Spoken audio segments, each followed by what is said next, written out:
Aqui é o professor Anderson do canal 6 Seguidores, falando um pouquinho sobre a próxima etapa da matéria do primeiro ano do ensino médio, quando nós falamos da Idade Média.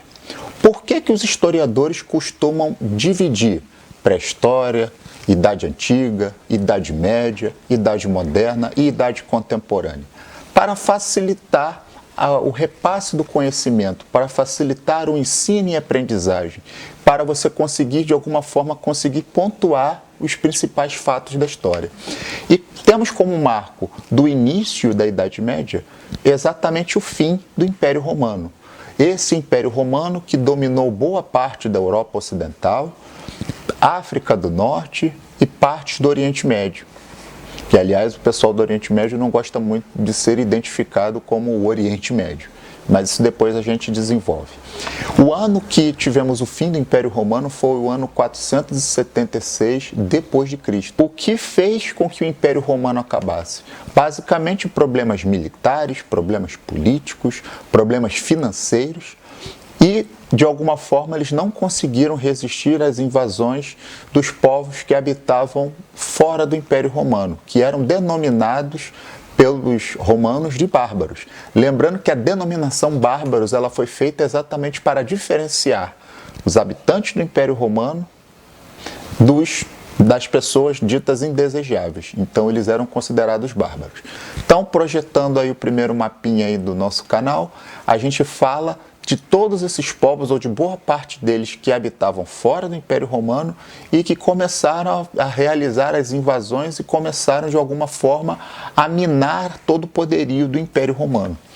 Então você tem os godos, os visigodos, os vikings, os anglo-saxões, enfim, todos esses povos que, de alguma forma, invadiram esse Império Romano e contribuíram para o fim desse império. Lembrando que ele era um grande império, ele chegou a ocupar boa parte da Europa Ocidental e parte do norte da África, usando como rota o mar Mediterrâneo para poder chegar nesses lugares.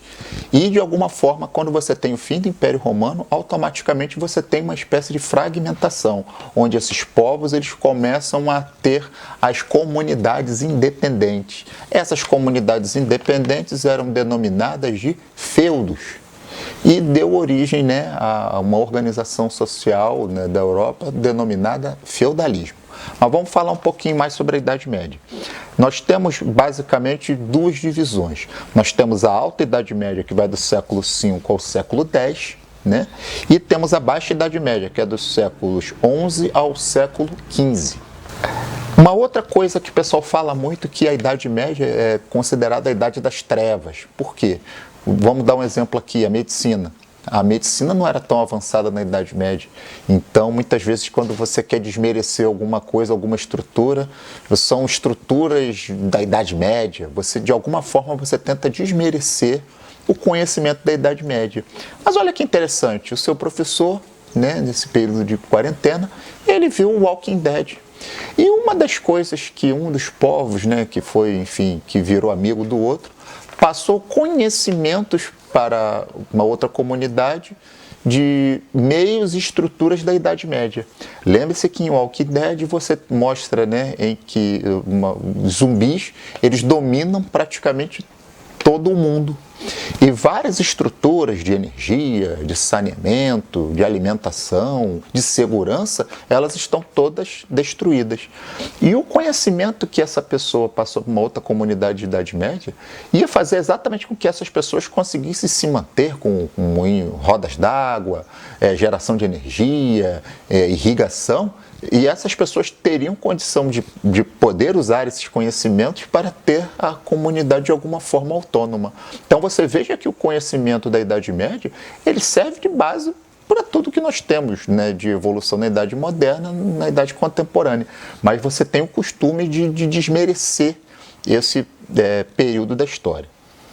Falando agora da organização social do feudalismo. Quando nós falamos do feudalismo, nós temos uma estrutura que é bem parecida com essa foto que eu vou mostrar para vocês agora. Você tem uma grande estrutura em que você tem o senhor feudal, que é o dono da terra e que de alguma forma cria toda a organização social, ele faz a proteção militar, ele oferece a estrutura.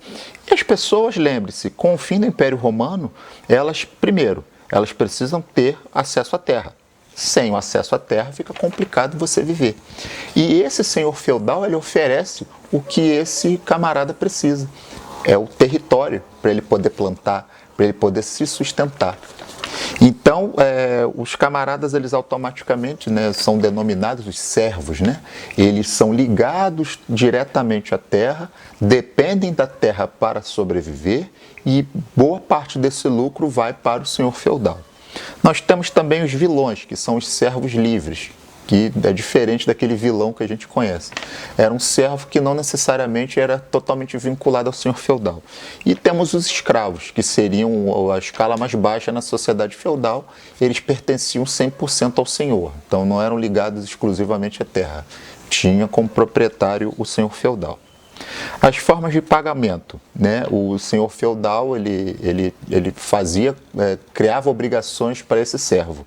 Seriam as corvés, que eram os trabalhos em alguns dias da semana nas terras do senhor, a talha, que era a entrega da parte da produção ao senhor, e a banalidade, quer dizer, toda vez que você usava algum equipamento do senhor, você obrigatoriamente tinha que devolver aquilo ali em formas de pagamento, em mercadorias, por exemplo, para poder usar esses dispositivos. Sobre o clero. Lembrando que o clero, toda vez que falamos em clero, nós falamos em igreja. E como nós estamos ainda na Idade Média, ainda estamos, né, sobre o domínio quase que absoluto da Igreja Católica. O clero, ele é muito importante, que de alguma forma você cria uma espécie de cimento social, pode-se dizer isso, para que as pessoas não se rebelem contra o senhor. O senhor feudal, enfim, ele se torna uma espécie de representante de Deus na terra. O clero, que também é a Igreja Católica, né, que boa parte das estruturas eclesiásticas e religiosas eram da Igreja Católica, davam suporte ao governo feudal.